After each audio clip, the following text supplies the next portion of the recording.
ఏమైందిరా అట్లా పాగలగానే తిరుగుతున్నావు? ఈ యశ్వంత్ గారు మొన్న బైక్ కీస్ ఇచ్చిన ఏడబెట్టినేమో ఫోన్ లేపుతలేడు. ఆ బైక్ గురించి నువ్వు లైటే తీసుకో ఇక.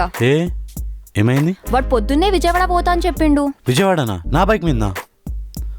సంతూరాడ్లా వాడు అంటాడు చూడు మమ్మీ అన్నట్టు రియాక్షన్ ఏంద్రా నీది?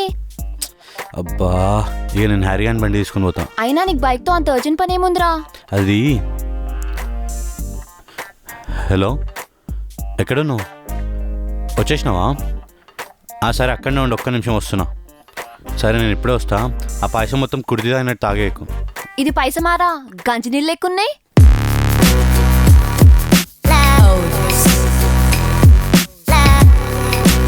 రే నువ్వేంద్రా ఇక్కడ? అప్పులోడ్రా, నన్ను చూస్తాడేమో అని ఇక్కడికి వచ్చి దాక్కున్నా. నా బైక్ ఏది? నీ బైకా రైల్వే స్టేషన్లో ఉంది. స్టేషన్లో పెట్టి పూజ చేస్తున్నావా? నువ్వు విజయవాడ పోతున్నావు అన్న సృజన. నేను వెళ్దామని స్టేషన్కి వెళ్ళా. ఇంతలో అది చెప్పలేదు. అమ్మాయి తగిలిందా? అవునరా, నీకెలా తెలుసు? చూసే ప్రతి ఒడికి అర్థమవుతుంది కానీ నెక్స్ట్ ఏం చెప్పు. ఆ అమ్మాయిని బాగా ఫాలో అయ్యారా? తీరా చూస్తే మన ఏరియాకే వచ్చింది. All the best. ఎన్ని ఎపిసోడ్లు నేను చెప్తారా ఆల్ ది బెస్ట్లు? ఇది వర్కౌట్ అవుతలే కానీ ఏమైనా టిప్స్ చెప్పు. టిప్పా? ఒక పని చేయి, పక్కన సూపర్ మార్కెట్లో ఒక లిటిల్ హ్యాచ్ ప్యాకెట్ తీసుకో, ఒక గ్రీన్ కార్డ్ తీసుకో, లవ్ లెటర్ రాయి, చేయి పడిపోతుంది. సూపర్ ఐడియా రా. నేను ఇంకా పనిలోనే ఉంటా, నువ్వు వెళ్ళు. డన్.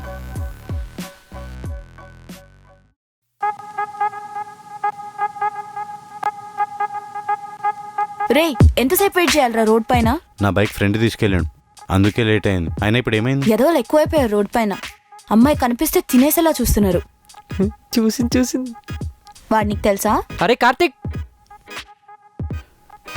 నా ఫ్రెండే. తొక్కలో ఫ్రెండ్. ఇప్పటిదాకా నేను చెప్పింది వీడి గురించే. స్టేషన్ నుంచి ఇక్కడ దాకా ఫాలో అయ్యాడు. ఒక్క నిమిషం ఆగు. రే మామా, నువ్వు గ్రేట్ రా. నా మనసును అర్థం చేసుకొని ఆ అమ్మాయిని కన్విన్స్ చేసావు కదా. I know you. ఇంతసేపు ఒక అమ్మాయి గురించి చెప్పినావు, ఈమెనేనా? అవునరా, బాగుంది కదా. నీ అబ్బా, నీ వల్ల నా పరువు పోయింది కదరా. ఏమైందిరా? తను నా కజిన్ రా. జాబ్ ఇంటర్వ్యూ గురించి వచ్చింది ఏలూరు నుంచి. కజినా? సైలెంట్గా రూమ్కి వచ్చాయి.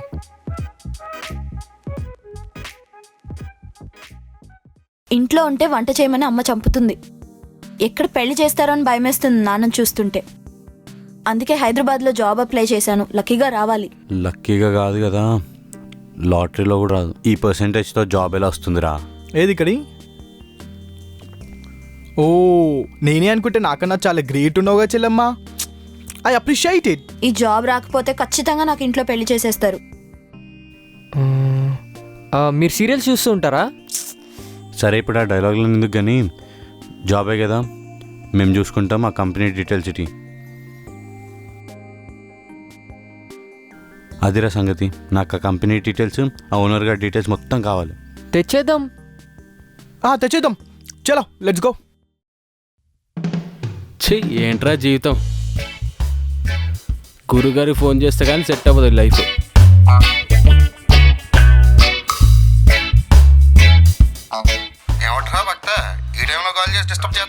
ఏదైనా ముఖ్యమైన పనిలో ఉన్నారా గురుగారు? మళ్ళీ చేయమంటారా? చెప్పు. ఏం లేదు గురుగారు, ఈ మధ్య నా టైం అస్సలు బాగాలేదు. ఏం జరిగిందో చెప్పరా సొంట. కంపెనీ అంతా నష్టంలో పోతుంది గురుగారు. నేను ఒకటి అనుకుంటే ఇంకోటి అవుతుంది అక్కడ. చూడండి, వెయిటర్ గాడికి క్లియర్గా వెజ్ బిర్యానీ తీసుకురారా అని చెప్పిన, వాడేమో బ్రెడ్ బిర్యానీ తెచ్చాడు. గ్రాచారం నాతో కబడ్డీ ఆడేసుకుంటుంది గురుగారు. జాతకరీత్యా ఈ బాడిగా నీ భార్య పన్నోడితో చలోరే చలోరే చల్ చలోరే చలోరే చల్ అని సాంగ్ వేసుకుని ఉండాలి. గురువుగారు మెల్లిగా ఆ మ్యాటర్ బయటకు తెలియకుండా మేనేజ్ చేస్తున్నా. ఇప్పుడు ఏం చేయాలో మీరే చెప్పండి. సరే, నీకు అడ్రస్ చెప్తా. అక్కడ హరీష్ శర్మ అని ఒక సిద్ధాంతం ఉంటాడు. పోయి నీ కష్టాలన్నీ ఆడి దగ్గర కుమ్మరించు. అలాగే గురువుగారు. ఈ నంబర్కి సరిగ్గా సిగ్నల్స్ అందట్లేదు. నా జియో నంబర్ ఇస్తాను, దానికి చేయండి. ఆ నంబర్ నోట్ చేసుకోండి. సరే చెప్పు. 8374205111. నోట్ చేసుకున్నారా గురుగారు? చేసుకున్నాం. సో ఆయనకి జాతకాలు ఇంకా నమ్మకాల పిచ్చి. వాడు ఎవరో హ్యారిస్ అనే శాస్త్రి దగ్గర పోతుండంట. సరే ఇప్పుడు ఏం చేద్దాం?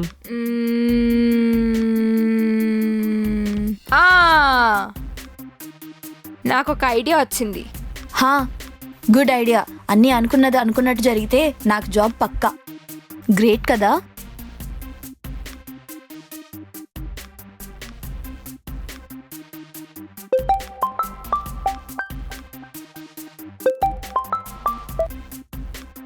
హలో బబ్లు గారా అండి? అవును చెప్పండి. వేటూరి సుందరరామ శర్మ గారు మీ గురించి చెప్పారు. హ్యారీసేన శాస్త్రి గారు ఇవాళ నైటే ఇంగ్లాండ్ వెళ్ళిపోతున్నారు. కాబట్టి మీరు అర్జెంటుగా నేను చెప్పిన అడ్రస్కి వచ్చేయండి. అలాగేనండి. చలో పోదాం.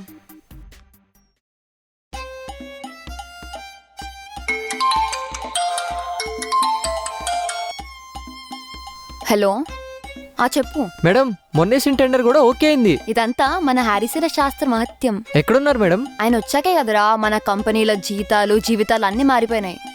అందుకే గురుదక్షిణ కింద ఒక 3 కోట్లు ఇద్దామని వచ్చా. మంచిది మేడం. Okay bye. నువ్వు పెట్టేరా ఫోన్. మీరు బాగా హ్యాపీగా ఉన్నట్టున్నారు. అవునండి, ఇదంతా హ్యారిసేన శాస్త్రి మహత్యమే. 1 month బ్యాక్ నా నీలనాక పరిస్థితి. ఆయనను కలిసిన దెబ్బకి జాతకం మారిపోయింది. ఇంతకీ మీరెందుకు వచ్చారు? కంపెనీలో నేను నేలనాకే పరిస్థితిలో ఉన్నా. మీరేం బాధపడకండి, ఒక్కసారి నన్ను కలవండి, లైఫ్ సెట్ అయిపోతుంది. సరే సరే. నమస్కారం గురుగారు, నా పేరు. నీ పేరు గణేష్. నీ కంపెనీ నష్టాల్లో ఉంది. నీ పెళ్ళాం లేచిపోయింది కదా? ఆ? ఈ విషయం మీకెలా తెలుసు? ఇప్పుడే నీ జాతకం చూసా. అలాగే వేటూరి సుందర్ రామశర్మ గారు మా గురుగారు చెప్పాను నీ గురించి. మీరే నాకేదైనా మంచి మార్గం చూపించాలి గురుగారు. ఇందాక నీ జాతకం చూశాక నాకు విషయం క్లారిటీ వచ్చింది. ఏంటది?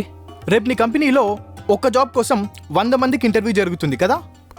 అవును గురుగారు, ఓల్డ్ ఎంప్లాయీస్కి శాలరీస్ ఇవ్వలేదని మానేసి వెళ్ళిపోయారు. సో అందుకని కొత్త ఎంప్లాయీస్ కోసం ఇంటర్వ్యూ మళ్ళీ కండక్ట్ చేస్తున్నాం. శాలరీ ఇవ్వలేకపోవడం వల్ల కాదు నాయన, నువ్వు ఒక అమ్మాయిని గోకడం వల్ల వెళ్ళిపోయింది. గురుగారు ఈ విషయం వదిలేయండి. రేపు ఆ ఇంటర్వ్యూకి ధనలక్ష్మి ఒక అమ్మాయి రూపంలో రాబోతుంది. ఆ అమ్మాయికి జాబ్ ఇస్తే నీ దరిద్రం డెక్కన్ బస్ ఎక్కి వెళ్ళిపోతుంది. అవునా గురుగారు, చాలా మంచి మాట చెప్పారు. రేపు చాలామంది ఇంటర్వ్యూస్ పెడుతున్నాం, అందులో అమ్మాయిలు ఎలా గుర్తించడం? రేపు నీకు ఆఫీస్లో వింత సంఘటన జరగబోతుంది. ఆ సంఘటన ద్వారా నీకు ఆ అమ్మాయి ఎవరో తెలిసిపోతుంది. ప్రొసీడ్ అయిపో. ఏంది గురుగారు? నీకు అవన్నీ అర్థం కావు నాయనా, కాలమే అన్నిటికీ సమాధానం చెప్తుంది. నువ్వు వెళ్ళిరా, అంత శుభం జరుగుతుంది. మంచిది గురుగారు. వెళ్తూ వెళ్తూ రిసెప్షన్లో 2 లక్షల దక్షిణ ఇచ్చేసి వెళ్ళు నాయనా. మీ రెజ్యూమ్ ఇవ్వండి. రేయ్, నేను చెప్పింది జాగ్రత్తగా విను. చెప్పండి. ఇందు అని ఇక్కడ ఒక అమ్మాయి ఇంటర్వ్యూకి వస్తుంది. వస్తే ఇందులో 10 లక్షల చెక్ ఉంది. ఆ అమ్మాయికి ఎట్టి పరిస్థితుల్లో జాబ్ రావద్దు. ఎందుకో తెలుసుకోవచ్చా? ఆ అమ్మాయి ఇంతకుముందు మా కంపెనీలోనే జాబ్ చేసింది. మరి ఆ జాబ్ ఎందుకు మానేసింది? చెప్పేది జాగ్రత్తగా విను. ఆ అమ్మాయి జాయిన్ అయ్యాక మా కంపెనీ పేరు ప్రతిష్టలన్నీ మారిపోయాయి. క్రోర్స్లో టర్నోవర్ జరుగుతుంది. క్రోర్స్ వస్తే హ్యాపీయే కదా? ఏంట్రా హ్యాపీ? ఆ అమ్మాయి ఎప్పుడైతే మా కంపెనీలో జాబ్ మానేసిందో అప్పటి నుండి మేము టాప్ ఫ్లోర్ నుండి గ్రౌండ్ ఫ్లోర్లో పడ్డాం. మ్యాటర్ ఏంటా అని కనుక్కుంటే అదంతా ఆ అమ్మాయి వల్లే అని తెలిసింది. So what? నువ్వు ఆ అమ్మాయిని వదిలేసాయి. మేమెంతో కొంత అరేంజ్ చేసుకొని ఆ అమ్మాయిని హైర్ చేసుకుంటాం. అంటే అది ఏం ద్రో ఆలోచిస్తున్నావు? ఫస్ట్ చెక్కుతో అని చెప్పిన, నా మాట వినకపోయావో పొక్కలు ఇరగొడతా. మీరేం చేసుకుంటారో చేసుకోండి, అమ్మాయిని వదిలే ఛాన్సే లేదు. అర్థమైందిరా? నువ్వు మాటలకినవు, నీకు చేతులతోనే చూపించాలి. మళ్ళీ వస్తా, నీ సంగతి చూస్తా. నువ్వు బెదిరిస్తే ఇక్కడే ఉంటా అనుకుంటున్నావా? అమ్మాయిని హైర్ చేసుకుని ఏరియా చేంజ్ చేస్తా. Hi sir, my name is Indu. Sir, hello sir. Sir, మీ మొబైల్ రింగ్ అవుతుంది సార్.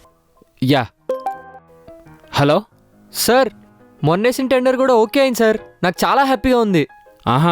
ఇక నుంచి మనకు అన్ని ఆనంద రోజులేరా. నైట్ పార్టీ చేసుకుందాం, ఫోన్ పెట్టి. You are selected. అదేంటి సార్, కనీసం రెజ్యూమ్ కూడా చూడలేదు. అవేం అక్కర్లేదు, యు ఆర్ సెలెక్టెడ్. సార్, ఇది ఇంటర్వ్యూ సార్, కనీసం ఏదో ఒకటి అడగండి. నువ్వు అడుగుతున్నావు కాబట్టి ఒక 3 క్వశ్చన్స్ అడుగుతా, ఓకేనా? Okay sir. క్వశ్చన్ నెంబర్ 1, నీ పేరేంటి? Indrani sir. Correct. Question number 2, నీ క్వాలిఫికేషన్ ఏంటి? BA arts sir. Exactly correct answer. Question number 3, మీ శాలరీ ఎంత ఎక్స్పెక్ట్ చేస్తున్నారు? 60K వరకు ఎక్స్పెక్ట్ చేస్తున్నాను. గ్రాంటెడ్. రేపటి నుంచి మీరు జాబ్లో జాయిన్ అయిపోవచ్చు. ఆ? Okay sir.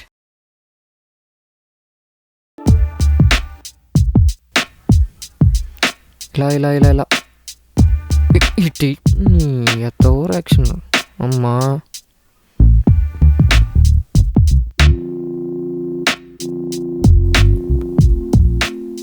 ఇంతకు జాబ్ ఏమైంది? చూస్తే అర్థం కావట్లా, జాబ్ వచ్చినట్టుంది. శాలరీ ఎంత? 60K. అయితే పార్టీ ఇవ్వాలి మళ్ళీ నాకు. రేయ్ ఎప్పుడు తిండికోలేరానా నీకు? ఎప్పుడో ఎందుకు, ఇప్పుడే ఇస్తా పదండి రెస్టారెంట్కి వెళ్దాం. వాడికి ఏదో సొల్లు సోది చెప్పేసిన నమ్మేసి హౌలగాడు లేక పాగలగాడు. హ్యారిసిన పక్కన శాస్త్రి యాడ్ చేస్తే నమ్మేసి నవ్వలగాడు తెలుసా? నేనైతే కంపెనీ అది ఇది అని కన్ఫ్యూజ్ చేసేసిన. నమ్మేసిండు. ఏదైతే ఏంది, ఎందుకు మీ వల్ల జాబ్ వచ్చింది? నాతోనే గేమ్స్ ఆడారు మీరు. నువ్వేంటి అంత సీరియస్గా ఉన్నావు? Merry Christmas, you filthy animal. And a Happy New Year.